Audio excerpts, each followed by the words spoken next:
సమైక్యతను కాంక్షిస్తూ అనంతపురం జిల్లా బత్తలపల్లిలో తెలుగుదేశం కార్యకర్తలు చెన్నై జాతీయ రహదారిని దిగ్బంధించారు. హిందూపురంలో సమైక్యవాదులు టీ బిల్లు ప్రతులను దగ్ధం చేశారు. చిత్తూరులో ఏపీ ఎన్జీఓలు జాతీయ రహదారిపై బైఠాయించి నిరసన తెలిపారు. తిరుపతి ఎస్వీయులో విద్యార్థులు తరగతులు బహిష్కరించి ప్రధాన ద్వారం వద్ద మానవహారం నిర్మించారు. కడప జిల్లా బద్వేలులో విద్యార్థులు ర్యాలీ చేశారు. కర్నూలు, నంద్యాల, గుత్తి, నందికొట్కూరు, ఆదోని, డోన్లలో ఆందోళనలు కొనసాగాయి.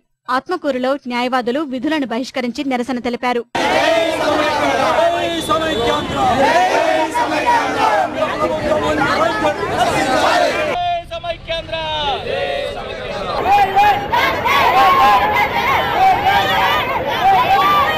శ్రీకాకుళం, విజయనగరం జిల్లాలో సమైక్యాంధ్ర పరిరక్షణ వేదిక ఆధ్వర్యంలో ఉద్యోగులు రాస్తారోకో చేశారు. విశాఖలో విశాలాంధ్ర మహాసభ కార్యకర్తలు కేంద్ర మంత్రి పురంధేశ్వరి క్యాంపు కార్యాలయాన్ని ముట్టడించి సమైక్య నినాదాలు చేశారు.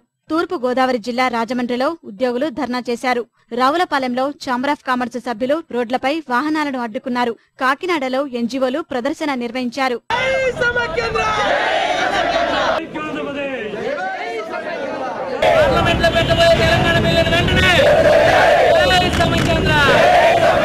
పశ్చిమ గోదావరి జిల్లా ఏలూరులో తెదేపా వైకాపా కార్యకర్తలు రహదారిపై వాహనాలను అడ్డుకున్నారు. తణుకులో విద్యార్థులు ఆటలు ఆడుతూ నిరసన తెలిపారు. విజయవాడ బెంచ్ సర్కిల్లో ఎన్జీఓలు రహదారులను ముట్టడించారు. హనుమాన్ జంక్షన్ లో సమైక్యవాదులు ట్రాక్టర్లతో ర్యాలీ చేశారు. ఈ కార్యక్రమంలో దెందులూరు ఎమ్మెల్యే చింతమనేని ప్రభాకర్ పాల్గొని ఆందోళనకారులకు మద్దతు తెలిపారు. ప్రకాశం జిల్లా ఒంగోలులో నగరపాలక సంస్థ ఉద్యోగులు వినూత్న ప్రదర్శన చేశారు. నెల్లూరులో విద్యార్థి ఐకాస జాతీయ రహదారిపై రాస్తారోకో జరిపింది.